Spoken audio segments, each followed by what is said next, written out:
Tėvai, nustačius vaikui tam tikrą diagnozę, jų vaikui dažnai susiduria su įvairiausiomis emocijomis ir dėja dažnai tos emocijos būna neigiamos, kaip kaltės jausmas, pyktis, nesusitaikymas ir panašus dalykai.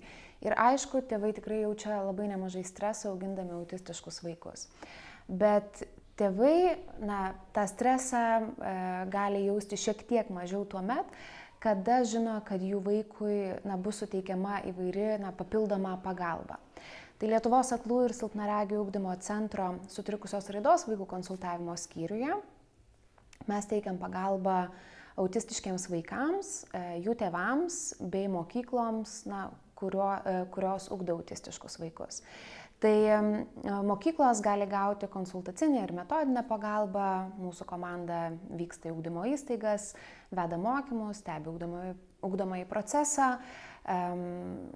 padeda mokytojams pritaikyti vienas ar kitas strategijas, kurios yra veiksmingos ugdant autistiškus vaikus.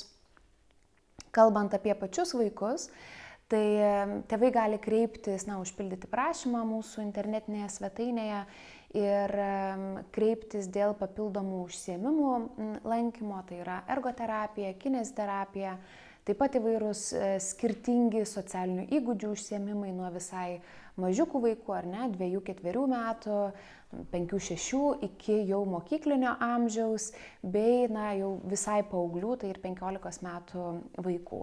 Lygiai taip pat vaikai gali lankyti skaitymo užsiėmimus, dėmesio lavinimo užsiėmimus, psichologo konsultacijas ir panašiai.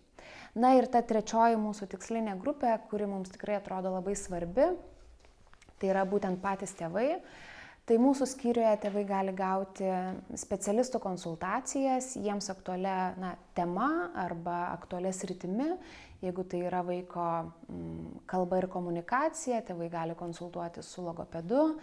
Jeigu tai yra kognityviniai dalykai arba tam tikri elgesio sunkumai, tai konsultuoja psichologės, specialiosios pedagogės, socialinių įgūdžių klausimų socialiniai pedagogai ir panašiai.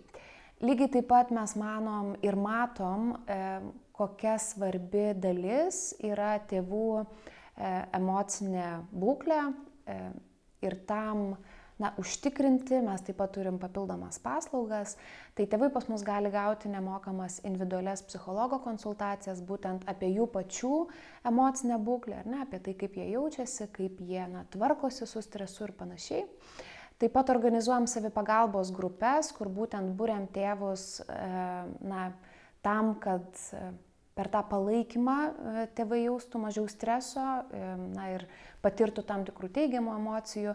Ir taip pat organizuojam psichoedukacinės grupės, jos vyksta panašiai kaip ir tėvų savipagalbos grupės, tačiau jas ateina ir tam tikri specialistai, kurių poreikį apsprendžia pati grupė. Jeigu grupė sutarė, kad jiems svarbu yra komunikacija arba alternatyvioji, komunikacija, tai į susitikimus atvyksta logopedai, specialieji pedagogai.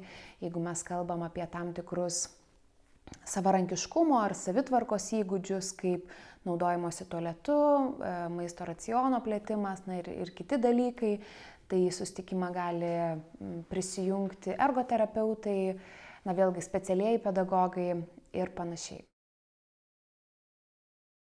Tėvai, kurie augina autistiškus vaikus, tikrai jaučia nemažai streso, dėl tokio galbūt primesto spaudimo, kad turi lankyti vaikas kuo daugiau specialistų, kuo daugiau terapijų, užsiėmimų ir panašiai. Tačiau tikrai mes, ką labai rekomenduojam, pirmiausia,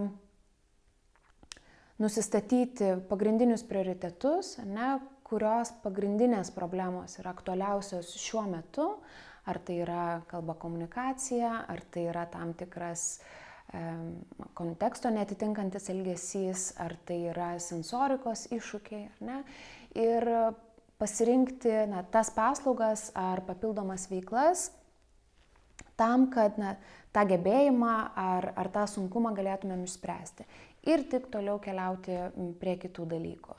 Dažnai mūsų paslaugų gavėjai, tai autistiški vaikai, vienu metu lanko labai daug skirtingų užsiėmimų, kas tikrai, ką mes matom, galiausiai juos labai tiesiog natūraliai išvargina, ar ne, jie pradeda priešintis, nenorėti lankyti tam tikrų specialistų, galime įdėti labai daug darbo, bet nematyti norimų rezultatų, vien dėl to, kad tai gali būti didžiulis perteklius. Ką svarbu yra numatyti, tai kaip yra svarbu pasirinkti, ar ne? Tai vėlgi, aišku, galima konsultuotis su specialistais, kad padėtų galbūt išsigryninti tas prioritetinės sritis. Nusimatant tuos prioritetus, labai rekomenduoju tėveliams pagalvoti apie tai, kokie įgūdžiai yra aktualiausi tam, kad vaikas būtų kuo savarankiškesnis, ir ruošti vaiką tam ateities savarankiškam gyvenimui, ar ne?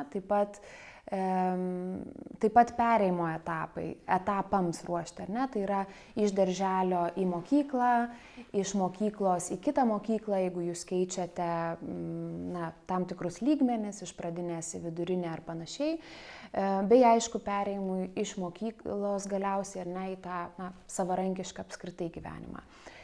Dabar kalbant apie tai, kaip tinkamai pasirinkti specialistus, kada jau nusprendžiat, kurie specialistai ar kurios terapijos būtų reikalingos, tai tikrai labai rekomenduoju nebijoti tėvams klausti specialistų apie jų kvalifikaciją, apie jų išsilavinimą, apie teikiamų paslaugų, vėlgi, praktiką, patirtį ir panašiai. Šiuo metu Lietuvoje, aišku, galbūt daugiau didžiuosiuose miestuose, turim tikrai nemažą pasiūlą įvairių paslaugų ir užsiėmimų vaikams, kurie turi raidos sutrikimų, tačiau labai rekomenduoju atkreipti dėmesį į jų kokybę, pasidomėti įvairiais atsiliepimais ir vėlgi, pirmiausia, tai terapeutų ir specialistų kompetencijomis. Svarbu paminėti yra tai, kad išsikeliant prioritetus, ką mes matom, dažniausiai tai yra vaiko kalba ir dažnu atveju verbalinė kalba, ar ne, tam tikri kognityviniai įgūdžiai ir vaiko smulkioji motorika arba sensoriniai sunkumai. Tačiau dažnu atveju yra pamirštama autistiškų vaikų fizinio aktyvumo veikla. Tai tikrai svarbu atsižvelgti į tai, kad fizinis aktyvumas, kaip ir apskritai visiems žmonėms, ar ne tik autistiškiams vaikams, padeda ir su jų pačių streso valdymu, ar ne, su geresnė savijauta, siejasi tai ir panašiai. Tėvams labai rekomenduoju pagalvoti būtent apie fizinės veiklos įtraukimą į autistiškų vaikų kasdienybę, nuo kasdienių laiko praleidimų lauke, kieme, žaidimų aikštelėse, ar ne, iki fizinio lavinimo struktūruotų užsiėmimų, baseino lankymo, ir kitų dalykų, kurie padėtų vaikui judėti. Kaip žinoma, autistiški vaikai turi įvairių motorikos sunkumų, motyvacijos sunkumų, kas gali apsunkinti tą dalyvavimą fizinėje veikloje. Tai į tai labai svarbu atkreipti dėmesį, tam, kad vaikas galėtų ugdyti ne tik savo pažintinės kognityvinės funkcijas, bet lygiai taip pat ir fizinius gebėjimus. Galiausiai norėčiau akcentuoti tai, kad tėvai auginantys autistiškus vaikus, kaip jau minėjau, patiria įvairiausias emocijas, stresą, galbūt tam tikrą spaudimą iš aplinkos, mokyklos, gydytojų ir panašių suinteresuotų grupių. Tačiau tėvai savo autistiškam vaikui pirmiausia turėtų likti tėvais. Jie neturėtų tapti vaiko terapeutais, kurie nuolatos dirba su vaiku, sakykime, prie stalo, nors galim girdėti rekomendacijų teikiamų tėvams, kad jūs turėtumėte daugiau su juo dirbti, tačiau tai turėtų eiti per kasdienės šeimos natūrales veiklas. Tai yra tokias kaip maisto gaminimas, savitvarka, laiko praleidimas lauke ar išvykose, na ir panašus dalykai. Labai rekomenduoju tėveliams nepamiršti savęs, ar ne, jeigu jiems yra reikalinga pagalba, lygiai taip pat dėl jos kreiptis ir tos pagalbos ieškoti. Auginant autistiškus vaikus svarbu kartais turėti progą išlipti iš to buities tokio rato, iš specialistų ir terapijų rato, ar ne, ir tikrai pagalvoti apie tai, kokia yra jūsų vizija vaiko atžvilgiu, ar ne? Kaip jūs matot savo vaiką po keliolikos metų tam, kad galėtumėm tikslingai eiti, užtikrinti tikslinę pagalbą kartu su visais vaiką supančiais aplinkiniais. Tai yra tiek jūsų šeima siaurąja prasme, tiek šeima plačiaja prasme, bet lygiai taip pat ir švietimo įstaiga ir bendruomenė, kurioje jūs esate.